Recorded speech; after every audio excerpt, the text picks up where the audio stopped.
Bonjour à tous. Alors aujourd'hui, on va faire une petite démo sur l'outil barrière de police ou barrière Vauban qui est disponible sur notre site internet. Donc la première chose à faire, c'est que je vais sélectionner l'outil barrière de police et je vais venir le placer sur mon dessin. Ici, on a une fenêtre de préférence qui s'ouvre. On regardera ça un peu plus tard. Vous pouvez laisser comme ça pour le moment. On va valider. On a notre barrière qui est bien posée sur le dessin.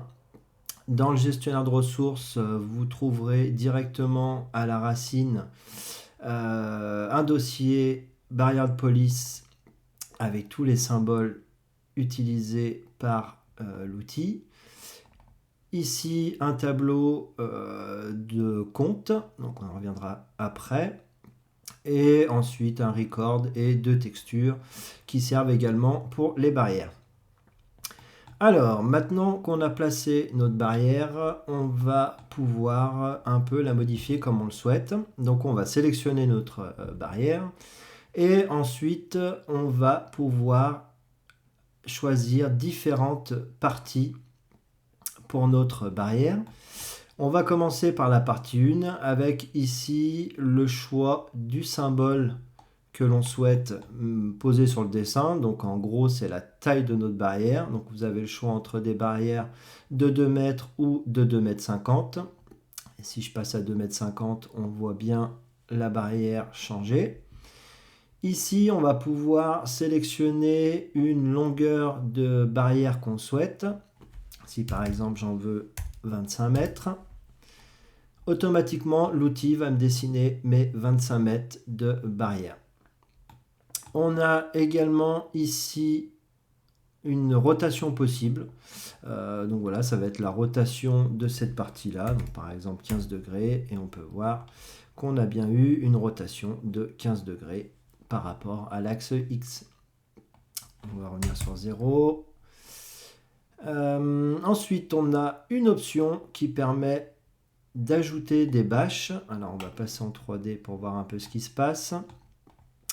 Donc ici l'option l'ajouter une bâche, de base elle est sur non, vous pouvez mettre oui et là toutes vos barrières seront bâchées directement. Et une dernière option, vous pouvez ajouter des logos sur la barrière également. Pour cela il suffit de l'activer et ici on peut voir qu'on a bien les logos qui sont apparus. Vous allez pouvoir modifier également ici le symbole du logo que vous retrouvez dans le gestionnaire de ressources. Ici, on a les logos pour les bâches d'1,80 m et ici les logos pour les bâches de 2,30 m. Donc ça correspond ici pour une barrière de 2 mètres et ici pour une barrière de 2,50 m. Donc ce que je vais faire, c'est que je vais prendre la 2,30 m et ça me permet de recentrer mes logos directement. Si vous avez besoin de modifier les logos, il n'y a pas de souci. Vous sélectionnez la ressource dans le Resource Manager et vous allez éditer directement les composants 3D.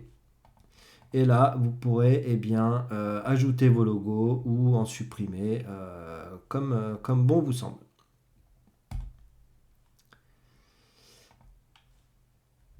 Ensuite, on va pouvoir passer à la partie 2. Donc la partie 2, c'est tout simplement les barrières qui vont recommencer à partir de la fin de votre première partie. Donc là, c'est pareil.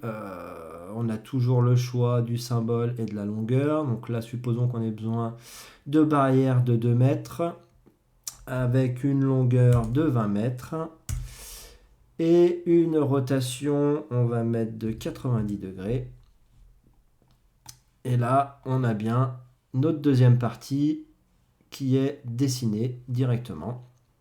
Vous pouvez également, en sélectionnant les barrières, ajouter une bâche ou ajouter les logos, comme vous le souhaitez.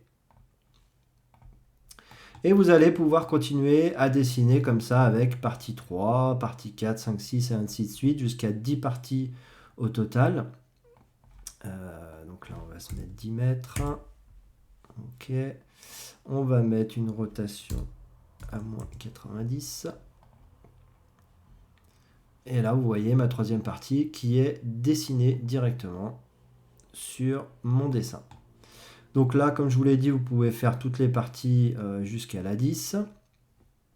On va repasser en 2D parce que maintenant, on va regarder un petit peu les options qu'on a ici en bas. Alors, on nous propose déjà de créer une étiquette. Donc, on va sélectionner et on a ici eh bien, un récap du nombre de barrières utilisées. Donc des 2,50 m 10 et des 2,15 m 15. Et on peut également, donc oui, l'étiquette est déplaçable. Voilà. Et on a également ici affiché les parties qui nous permettent en 2D uniquement de afficher nos différentes parties sur le dessin, ce qui nous permet de s'y retrouver ici dans la palette info objet, quelle partie on souhaite modifier. On a une dernière option ici qui est l'emplacement. C'est tout simplement pour donner un nom d'emplacement à vos barrières, enfin à votre série de barrières plutôt. Donc ici on va l'appeler par exemple juste test démo. On va valider. Et on a ensuite une dernière option qui est le Reset Rotation. Celui-ci, il va remettre à zéro toutes les rotations que vous avez ici dans vos différentes parties. Si je le sélectionne, il va me remettre mes parties complètement droites. Donc voilà, rien de bien compliqué, plutôt simple à prendre en main. On va regarder maintenant la dernière chose qui est le tableau qui est fourni avec. Ici, on va l'installer sur le dessin. Voilà, il ne nous reste plus qu'à le recalculer et on a également un petit récap du type de barrière utilisé, du nombre et du poids approximatif pour nos barrières. Voilà, c'est un tableau entièrement modifiable. Si vous voulez modifier ça, il n'y a pas de souci. Vous pouvez le faire comme vous voulez. Voilà, c'est à peu près tout pour cette démo. Il est donc disponible sur notre site internet. Je vous laisse aller voir. Merci à tous. Au revoir.